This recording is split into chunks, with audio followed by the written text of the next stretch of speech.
Assalamualaikum warahmatullahi wabarakatuh.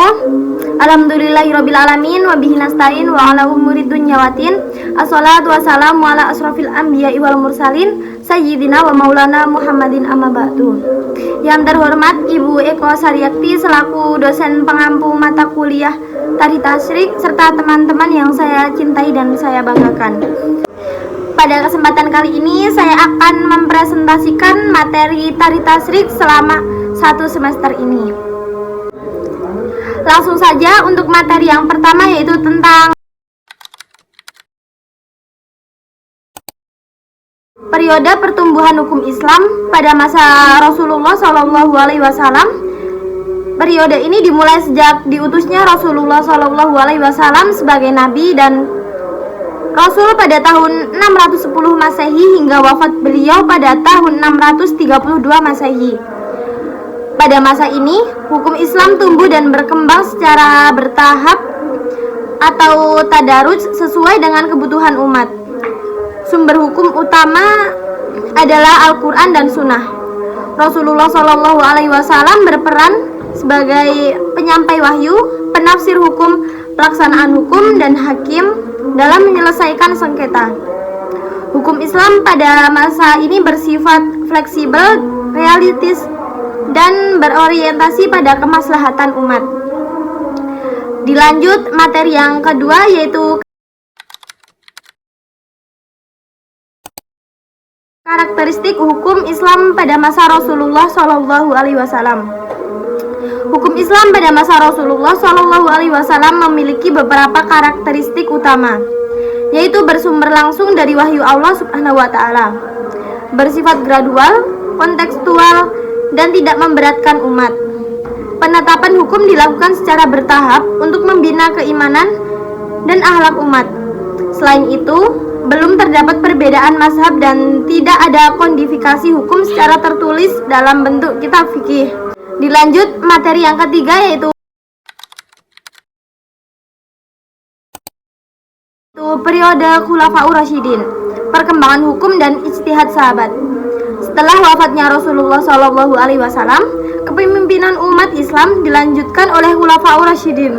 Pada masa ini, hukum Islam berkembang melalui ijtihad para sahabat untuk menjawab persoalan baru yang tidak ditemukan secara eksplisit dalam Al-Quran dan Sunnah. Ijtihad dilakukan dengan prinsip kehati-hatian dan musyawarah. Materi yang keempat, yaitu mekanisme penyelesaian sengketa dan ijtihad sahabat. Dalam menyelesaikan sengketa, para sahabat menempuh urutan Al-Quran, Sunnah, Ijma, dan Qiyas.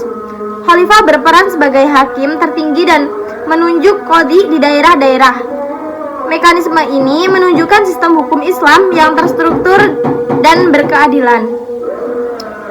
Selanjutnya materi yang kelima, yaitu periode Bani Umayyah, politik hukum dan situasi peradilan. Pada masa Bani Umayyah, sistem pemerintahan berubah menjadi monarki. Hukum Islam mulai dipengaruhi kebijakan politik, lembaga peradilan berkembang dengan adanya kodi-kodi resmi. Ulama mulai menjaga jarak dari penguasa, sehingga lahir tradisi keilmuan yang independen. Materi yang keenam, yaitu kompilasi hukum ekonomi syariah. Kompilasi hukum ekonomi syariah merupakan upaya modern untuk menghimpun aturan-aturan muamalah Islam agar mudah diterapkan. Kompilasi ini mencakup akad jual beli, sewa menyewa, bagi hasil, wakaf, zakat, dan transaksi keuangan lainnya. Materi yang keenam, yaitu peraturan perundang-undangan terkait bisnis ekonomi syariah.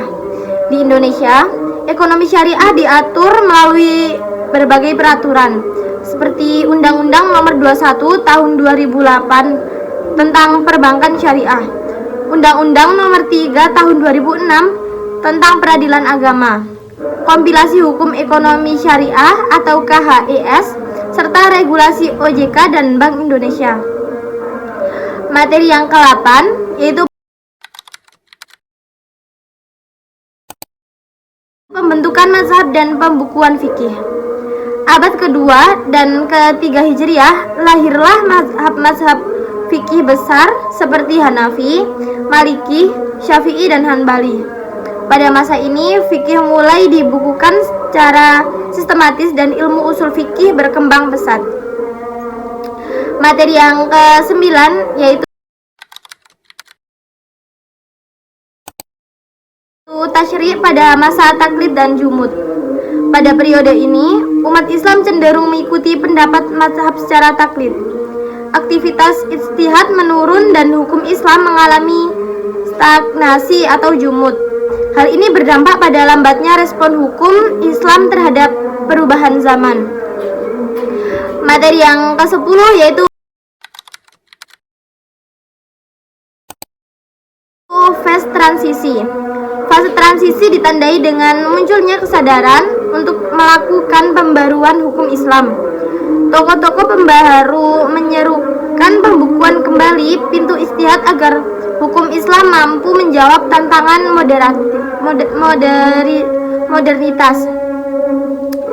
Materi yang ke-11 yaitu implementasi fatwa MUI dalam praktik ekonomi syariah. Fatwa DSN MUI berfungsi sebagai pedoman operasional lembaga keuangan syariah. Fatwa ini menghubungkan fikih klasik dengan praktik ekonomi modern dan diperkuat melalui regulasi negara. Materi yang ke-12, peran peradilan agama dalam penyelesaian sengketa ekonomi syariah. Peradilan agama memiliki kewenangan menyelesaikan sengketa ekonomi syariah. Hakim menggunakan dasar hukum Al-Quran, Sunnah, KHS, dan fatwa MUI dalam memutus perkara. Kesimpulannya yaitu tadi tasyrik menunjukkan bahwa hukum Islam bersifat dinamis dan adaptif. Pemahaman sejarah pembentukan hukum Islam penting bagi pengembangan ekonomi syariah di era modern. Sekian presentasi dari saya, kurang lebihnya mohon maaf. Wassalamualaikum warahmatullahi wabarakatuh.